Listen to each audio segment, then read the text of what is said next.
Hi friends, என் name Amudha. என்னோட channel name Amudha சுவை அறுசுவை. இன்னைக்கு நம்ம பார்க்க போகிறது வந்து பட்டர் முறுக்கு. இது திணை அரிசி மாவில் பட்டர் முறுக்கு எப்படி பண்ணுறதுங்கிறத காமிக்க போகிறேன். என்னென்ன தேவையான பொருள்னு சொல்லிடுறேன். திணை அரிசி மாவு இது 1 கப்பு எடுத்தோம்னா 1/4 கப்பு வந்து கடலை மாவு, 1/4 கப்பு வந்து உடச்சக்கடலை மாவு. இதுக்கு தேவையான அளவு உப்பு, பட்டரு, அப்புறம் ஓமம். நான் இதுக்கு ஓமம் போட்டிருக்கேன். சீரகம் வேணாலும் போட்டுக்கலாம், எள்ளு வேணாலும் போட்டுக்கலாம், ஆப்ஷனல் தான் அது. பெருங்காயம். அப்புறம் இதுக்கு வந்து அச்சு வந்து ஸ்டார் அச்சுன்னு சொல்லுவாங்க, அந்த அச்சு தான் நம்ம யூஸ் பண்ணணும். இந்த மாதிரி ஸ்டார் போட்டிருக்கோம், இதுதான் நம்ம யூஸ் பண்ண போகிறோம். எப்படி பண்ணலான்னு பார்க்கலாம் வாங்க. நான் வந்து மாவு போட போகிறேன். 1 கப்பு மாவு ஆட் பண்ணிக்கிறேன். இதால் வந்து நம்ம எந்த மெஷர்மெண்ட்டில் எடுக்கிறோமோ அதில் 1 கப்புக்கு ஆட் பண்ணிவிட்டு 1/4 கப்பு மட்டும் கடலை மாவு, 1/4 கப்பு வந்து உடச்சக்கடலை மாவு.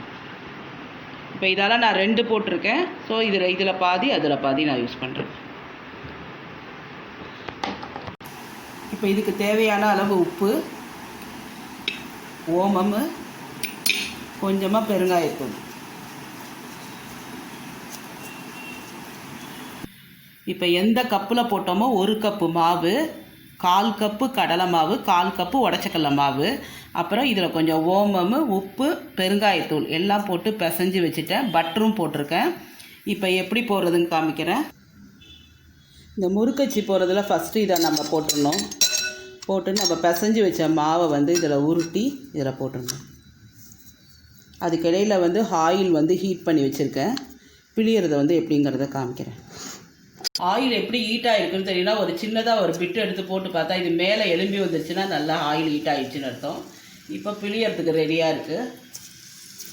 இது ஆட்டோமேட்டிக்காக கட்டாய் தான் விழும், நம்ம கட் பண்ணவே தேவையில்லை.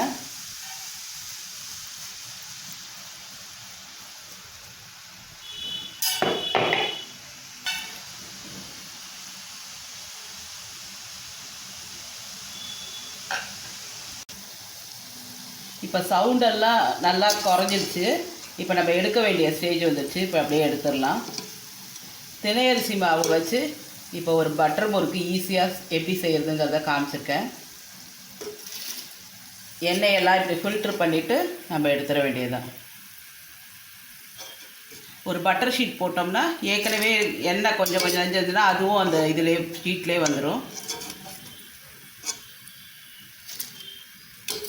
இன்னும் கொஞ்சம் மாவு இருக்குது, அதையும் புழிஞ்சிட்டு டிஸ்பிளே வைக்கிறேன். இன்னைய டிப்ஸ் என்னான்னு சொல்லிடுறேன். இது வந்து நம்ம ரெகுலராக நான் யூஸ் பண்ணுற புழுங்கல் அரிசி. இதில் வந்து வண்டு இதெல்லாம் வராமல் இருக்கிறதுக்கு இது ஆல்ரெடி நிறையா பேருக்கு தெரிஞ்சிருக்கும். இது கூட என்னங்கிறது சொல்கிறேன். இந்த காஞ்ச மிளகா வந்து கொஞ்சம் போட்டுட்டு, அப்புறம் வேப்பிலையை நல்லா காய வச்சு போட்டுட்டு இது மேலே இப்படி கிளறி விட்டுட்டோம் அப்படின்னா ரொம்ப நாளைக்கு இந்த ரைஸை வந்து வண்டு இதெல்லாம் வராமல் நம்ம மெயின்டைன் பண்ணிக்கலாம். எல்லாருக்குமே யூஸ்ஃபுல்லாக இருக்கும்னு நினைக்கிறேன் இந்த டிப்ஸு. இப்போ 1 கப்பு மாவு தான் நான் போட்டேன். 1 கப்புக்கு 1/4 கப்பு கடல மாவும் 1/4 கப்பு உடச்சக்கடலை மாவும் போட்டு இந்த பட்டர் போட்டு பண்ணியிருக்கேன். இது கிட்டத்தட்ட 1/2 kg கிட்ட வரும்.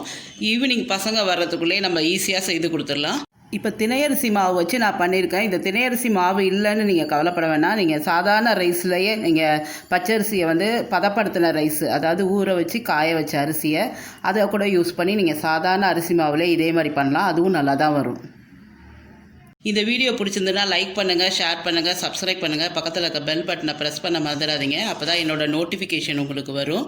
நெக்ஸ்ட் வீடியோவில் பார்க்கலாம் ஃப்ரெண்ட்ஸ். பாய்.